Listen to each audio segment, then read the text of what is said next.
Hello सबैजनालाई नमस्ते। र यो चाहिँ मेरो अब वर्कआउट सेट अर्ग्यानिक हैन।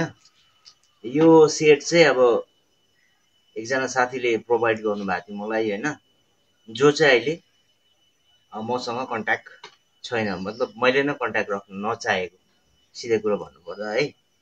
किन भन्दाखेरि चाहिँ धेरै कुरा छ, त्यो भनिरहनु नभनिरहँ है।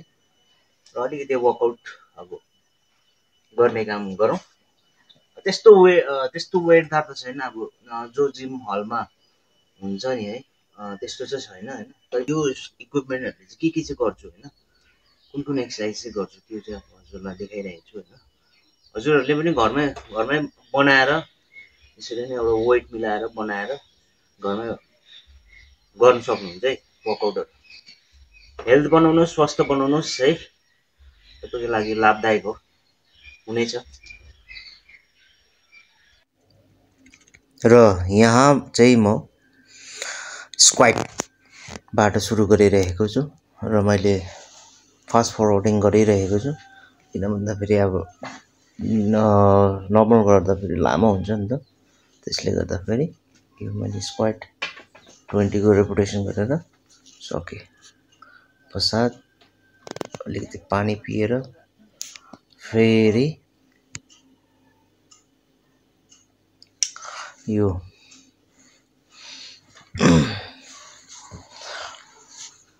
डम्बल प्रेस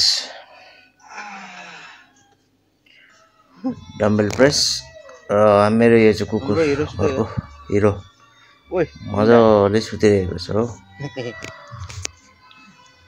त्यस्तो वेटदार त छैन अब, जो जिम हलमा हुन्छ नि है, त्यस्तो चाहिँ छैन हैन। तैपनि आफूलाई चाहिँ सेटिस्फाई छ एकदम। अब नर्मल मान्छेको लागि चाहिँ अब हेभी नै हुन्छ।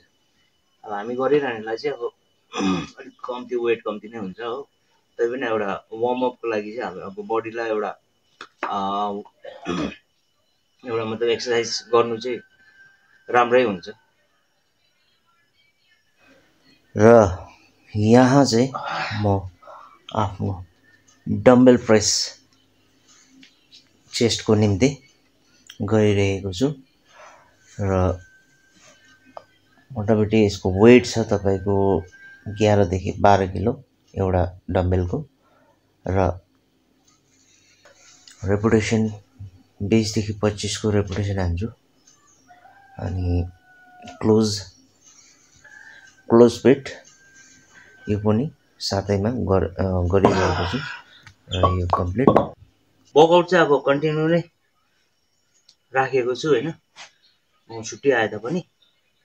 अनि अब जिममा जस्तो इक्विपमेन्ट मेरोमा अहिले छैन, तैपनि अब यसले नै डिफ्रेन्ट एक्सर्साइज यही इक्विपमेन्टले नै एउटा दुईटा तीनटा इक्विपमेन्टले नै डिफ्रेन्ट एक्सर्साइज मैले गरेको छु हो, गर्दैछु। अब उता आफ्नो कर्मथलो फर्केपछि त त्यो भनिरहनु पर्दैन, आफ्नो एक्सर्साइज रेगुलर एक्सर्साइज त भइबस्छ हो। र थ्याङ्क यू गाइज। अब हजुरहरू पनि गर्नु होला है। कतिजनाले चाहिँ मोटिभेसनमा लिनुहुन्छ भने yes you can do it. घरमा पनि अब जिम छैन, जिमै जानुपर्छ भन्ने पनि होइन है। घरमा पनि तपाईँहरूले यसरी नै अब एउटा घरेलु प्रकारले सेटअप गरेर गर्न सक्नुहुन्छ है त। जिमै जानु पर्दैन। जिम जानु भने अब यहाँ त अब धेरै महँगो पनि होला हैन, महँगो पनि पर्छ। अब भने जस्तो अब नजिकमा हुँदैन, मोटामोटी अब 12-14 किलोमिटर टाढो हुन्छ। त्यसले गर्दाखेरि you can do it at your home by using this type of equipment at your home. Thank you. र यो चाहिँ बाइसेपको निम्ति बारबाट गरिरहेको छु। म डिफ्रेन्ट एक्सर्साइज किन देखाइरहेको छु भन्दाखेरि म रेगुलरली यसरी नै डिफ्रेन्ट एक्सर्साइज गर्ने गर्छु है, यो इक्विपमेन्टको माध्यमबाट।